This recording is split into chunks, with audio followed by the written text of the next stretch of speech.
L'Iran a tenté d'arrêter 3 navires de guerre américains dans le détroit d'Ormuz sans tirer un seul coup de feu. Pas de missiles, pas de torpilles.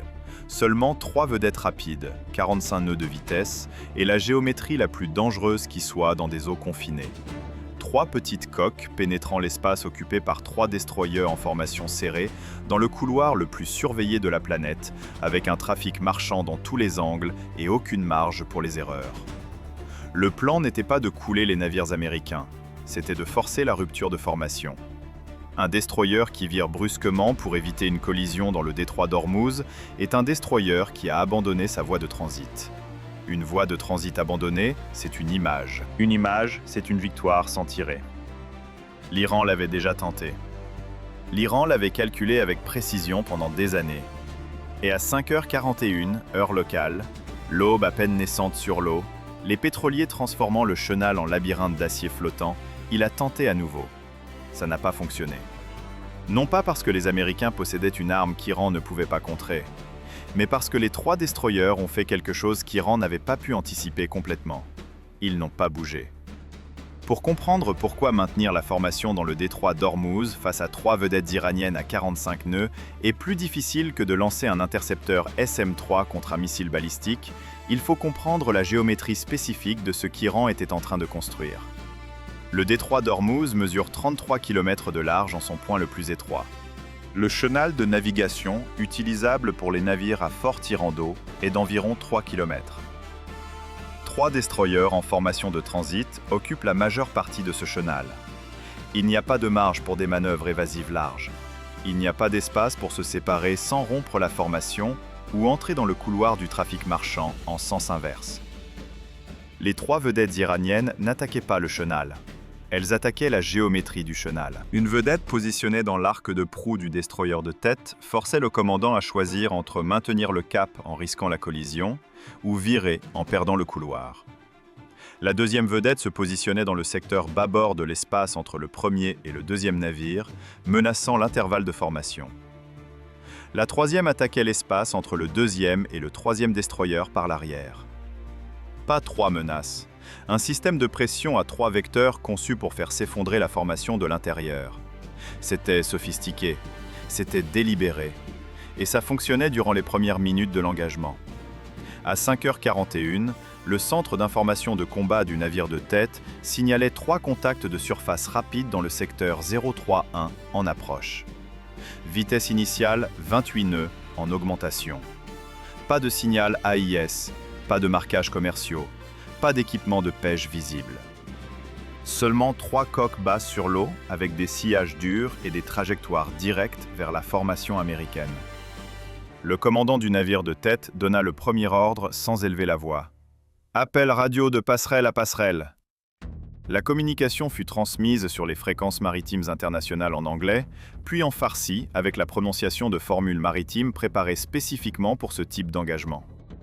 Embarcation non identifiée. Ici un navire de guerre des États-Unis en transit légal.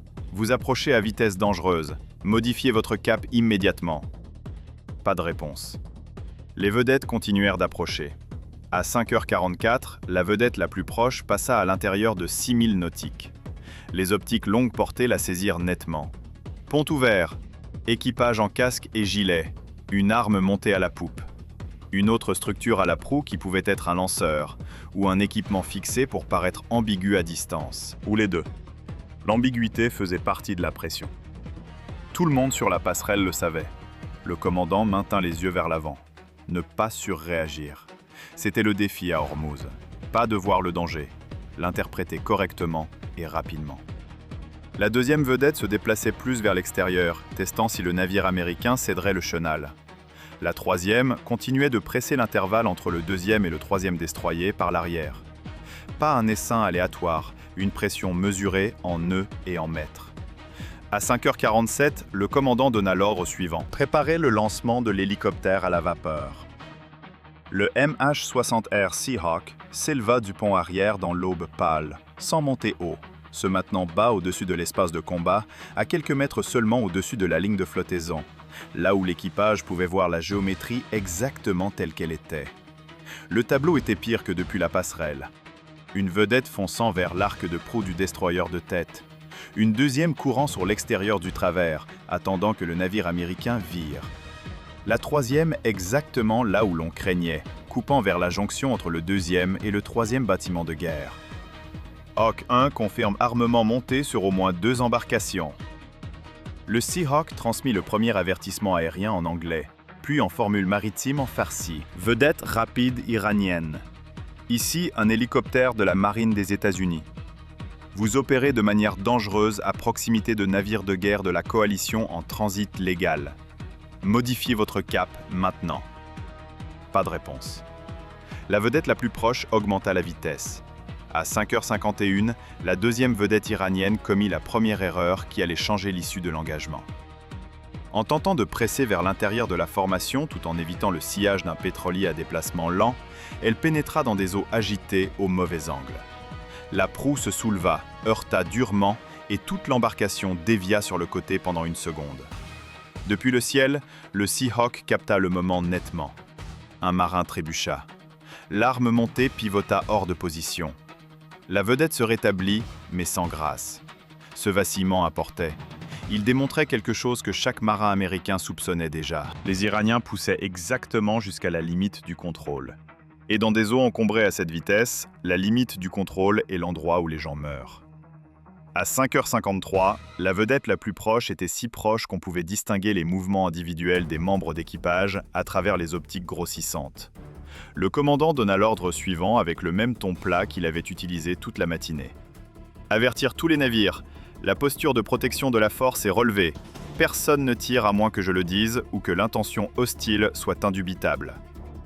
Les systèmes CIWS des 3 destroyers commencèrent à tracer. Pas à tirer, à tracer. Cette différence était tout. À 5h54, la vedette de tête franchit un autre seuil invisible. Contact un coupant de gauche à droite. Rapport CIC, CPA en effondrement. Les mots arrivèrent vite. 2 milliards, 17 nœuds. Contact toujours en accélération. Sur la passerelle, personne ne cria. C'était ce qui rendait la situation encore plus grave. Le calme signifiait que la menace était suffisamment réelle pour que personne ne veuille de bruit dans la chaîne. L'officier de quart maintint les yeux sur le contact. « Timonier, préparez-vous !» Cet ordre resta suspendu dans l'air. Pas d'exécution, préparation. Parce que la première règle américaine dans un tel moment était simple. Ne pas être celui qui rompt la formation, à moins que ce soit absolument nécessaire. Hawk 1, au navire de tête. Contact 1, coupe fortement votre proue. Dangereux, je répète, dangereux. Possible traversée délibérée de proue. À 5h55, le destroyer américain effectua finalement la correction la plus minime possible. Pas un virage brusque, pas un évitement. Juste assez de barres pour préserver le minimum de sécurité, tout en maintenant le couloir de transit et en protégeant la coque. Subtil, discipliné, presque invisible pour quelqu'un qui ne lirait pas la ligne de flottaison ou le cap sur le répétiteur. Mais le fait que cela se produise dit à la passerelle tout ce qu'elle avait besoin de savoir. Ce n'était plus du suivi de routine, c'était une guerre de manœuvre. Contact 1 a pénétré l'enveloppe de sécurité. C'est alors que le Seahawk reçut l'autorisation qui changea l'engagement. L'hélicoptère répondit immédiatement. Le pilote descendit encore plus bas qu'avant, s'inclinant à travers le secteur avant de la formation, avant de virer vers la vedette iranienne de tête. Le souffle du rotor frappa l'eau en une plaque grise et plate devant sa proue. L'hélicoptère ne traversa pas directement au-dessus. Il ne provoqua pas. Il établit le contrôle. Depuis l'intérieur du cockpit, l'équipage vit plus de détails. Un membre d'équipage sur la vedette iranienne leva les yeux vers l'hélicoptère et souleva des jumelles. Un autre se trouvait derrière l'arme montée sans la pointer complètement, mais sans non plus s'en éloigner. Cette ligne grise s'amincissait de seconde en seconde. À 5h58, le premier signe réel d'hésitation arriva du côté iranien. Il était petit, presque invisible. Mais sur la passerelle du navire américain de tête, on le vit immédiatement. « Contact 1, vitesse en diminution !» Personne ne réagit extérieurement.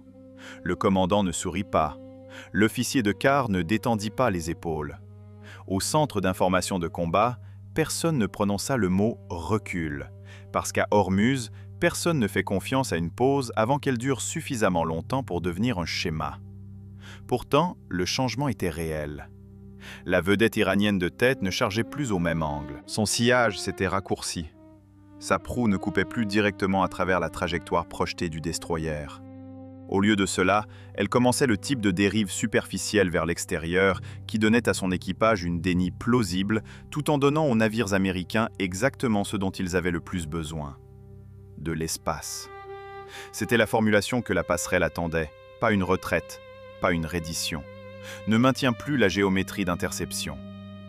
À 6h03, la première transmission radio du côté iranien arriva enfin. Faible et hachée sur les fréquences ouvertes de passerelle à passerelle,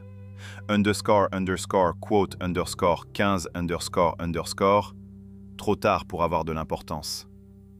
La réponse du navire américain de tête fut immédiate, calme et plate. Vedettes rapides iraniennes. Ici un navire de guerre des États-Unis en transit légal dans les eaux internationales. Vos manœuvres dangereuses sont enregistrées. Maintenez vos distances. Pas de colère, pas de débat. Pas de mots superflus. Seulement le couloir, seulement l'enregistrement, seulement le navire, continuant exactement là où il avait toujours été en train d'aller. À 6h10, la vedette iranienne de tête vira finalement suffisamment loin pour qu'il ne reste aucune ambiguïté. Pas une dérive tactique, pas une feinte superficielle, une séparation réelle. La deuxième suivit peu après. La troisième s'attarda avec le moins de dignité de toutes, encore visible sur le répétiteur radar, mais réduite à ce qu'elle aurait dû être depuis le début. Un observateur motorisé. À 6h14, le Seahawk reçut les instructions de récupération et revint sur le pont arrière du dernier navire. Les 3 bâtiments de guerre américains poursuivirent leur transit vers le nord, leur sillage long et propre derrière eux. Le bilan de l'engagement fut le suivant. L'Iran avait envoyé 3 vedettes armées avec des équipages entraînés dans une opération de pression coordonnée à 3 vecteurs contre une formation de transit américaine au point de plus grande congestion du détroit d'Ormuz. Il avait forcé une correction de barre sur le navire de tête. Il avait amené la situation au bord de l'engagement actif 2 fois en 20 minutes. Et il avait échoué sur tout ce qui comptait. La formation américaine ne s'était jamais fragmentée. Aucun destroyer n'avait abandonné le couloir. Aucune arme n'avait été tirée d'aucun côté. Et le transit avait continué exactement comme prévu. Sans un seul missile lancé, l'Iran avait perdu ce détroit ce matin-là. Cette histoire ne parle pas de vedettes rapides ni d'hélicoptères Seahawk. Elle part de la différence entre une force qui maintient la discipline sous une pression calculée et une force qui compte sur le fait que cette discipline se brise. L'Iran n'avait pas besoin de couler les destroyers pour gagner. Il avait juste besoin qu'un seul vire. Que la formation se fragmente. Que l'image du détroit ce matin-là soit celle de l'incertitude américaine plutôt que d'un transit maîtrisé. Il n'y est pas parvenu. Parce que les 3 destroyers ont fait la chose la plus difficile qui soit dans un détroit rempli de vedettes fonçant à 45 nœuds. Ils n'ont rien fait. Pensez-vous que l'Iran aurait pu fracturer la formation américaine en utilisant 5 vedettes plutôt que 3, en ajoutant suffisamment de volume pour rendre le maintien de la formation physiquement impossible, sans risque de collision, ou la discipline américaine aurait-elle tenu de la même manière? Lisez votre analyse en commentaire. Le vrai pouvoir ne s'annonce pas, il s'étudie.